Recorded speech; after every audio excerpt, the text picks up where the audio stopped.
इंसाफ दिलाने के चक्कर में चढ़ गई अंश की बलि। नमस्कार दोस्तों, स्वागत है आपका आपके अपने चैनल हंग्री स्पिरिट्स में। हंग्री स्पिरिट्स देख रहे सारे दर्शकों का मैं अंजू शर्मा दिल से स्वागत करती हूँ। तो प्रार्थना को इंसाफ दिलाना अनुपमा का अब प्राइम पॉइंट बन गया है कि प्रार्थना को मैं अकेला नहीं छोड़ूंगी।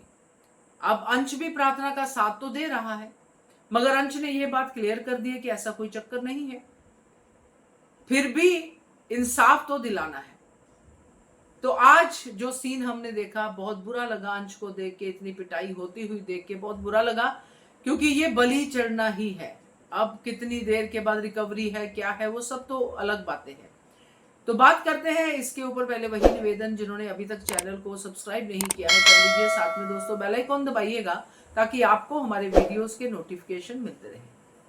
मैं जब इस सीन को देखती हूँ, इस पूरे प्रार्थना पार्ट को समझती हूँ, तो मैं यहाँ पे ये जरूर कहूंगी, एक रियल वर्ल्ड के हिसाब से, सीरियल वर्ल्ड के हिसाब से नहीं, कि अनुपमा को जहां पे प्रार्थना को उसने बार बार समझाया, बार बार उसको जो है एनकरेज किया कि ऐसे रिश्ते में नहीं रहना चाहिए, वहां पे साथ साथ वो ख्याति को भी समझाती।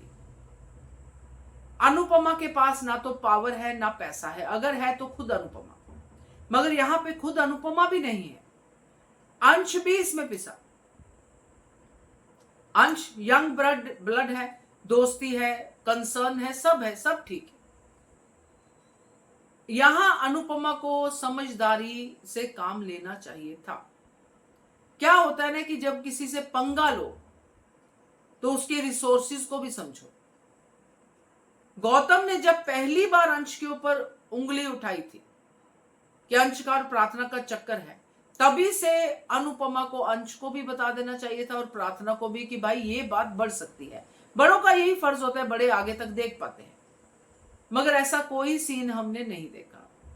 उसने यही कहा आपकी मर्जी, बच्चे मेरे समझदार है, सब ठीक है, वो सब माना। बट यहां पर जब ये बात इस हद तक बढ़ गई कि प्रार्थना ने तलाक की बात कर दी, अब वहां पे भी अनुपमा प्रार्थना के साथ सबके बीच खड़ी रही, जो कि सीन माइंड ब्लोइंग था। मगर सीरियल वर्ल्ड में, रियल वर्ल्ड में ऐसे सीन जब होते हैं और जब ऐसे कांड होते हैं, तो जो घर के लोग होते हैं वो यही कहते हैं कि हमारे पोते की बलि चढ़ गई, हमारा पोता इस प्रार्थना की वजह से गया, और इसको तूने इंसाफ दिलाने की बात की, ये जानते हुए भी कि प्रार्थना अकेली नहीं है। अगर किसी को इंसाफ दिलाना प्रार्थना को चाहिए था तो उसके भाई प्रेम को दिलाना चाहिए था, उसकी मां ख्याति को दिलाना चाहिए था, उसके चाचा अनिल को दिलाना चाहिए था। मगर फिर भी इतने सारे परिवार के होते हुए, इतने सारे पैसे के होते हुए, अनुपमा को हर बार प्रार्थना को सपोर्ट करना ही करना है, ये जानते हुए भी कि प्रार्थना का जो पति है वो कितना कमीना है। इसीलिए तो आज उसने ना सिर्फ अंश को हर्ट किया, जो कल के एपिसोड में देखेंगे, बल्कि अनुपमा का, अनु की रसोई का वजूद खत्म कर दिया। तो क्या मिला अनुपमा को प्रार्थना को इंसाफ दिला के? अब कल को प्रार्थना मोटी बा की बात मान के वहीं की वहीं बैठी है, डर जाती है, वहीं की वहीं बैठी है, तो बात यहीं पे खत्म हो जाती है कि अगर आपको झंडा उठाना है, वो बहुत अच्छी बात है जो अनुपमा ने कहा कि कोई भी चाहता है कि इंसाफ हो, मगर वो चाहता है कि झंडा दूसरा उठाए। मैं मानती हूं आपने झंडा उठाया, आपने सब कुछ किया, मगर फिर इन सब से दूर हो जाना ही बेटर है, जो अनुपमा करेगी। क्योंकि अनुपमा इंसाफ की लड़ाई किसी के लिए भी लड़ेगी, चाहे वो अमीर हो, चाहे वो गरीब हो, चाहे उसके आसपास दुनिया भर के लोग हो, अनुपमा साथ में खड़ी रहेगी। मगर अब अनुपमा को यह करना होगा कि जो रिश्ते अनुपमा के इंसाफ की वजह से दुख भोगते हैं उनको दूर कर दे, तो वो अब अनुपमा करेगी। तो ये मुझे थोड़ा सा लगा कि ये अनुपमा को थोड़ा संभल के चलना चाहिए था, ख्याति को इन्वॉल्व करना चाहिए था, प्रेम को इन्वॉल्व करना चाहिए था।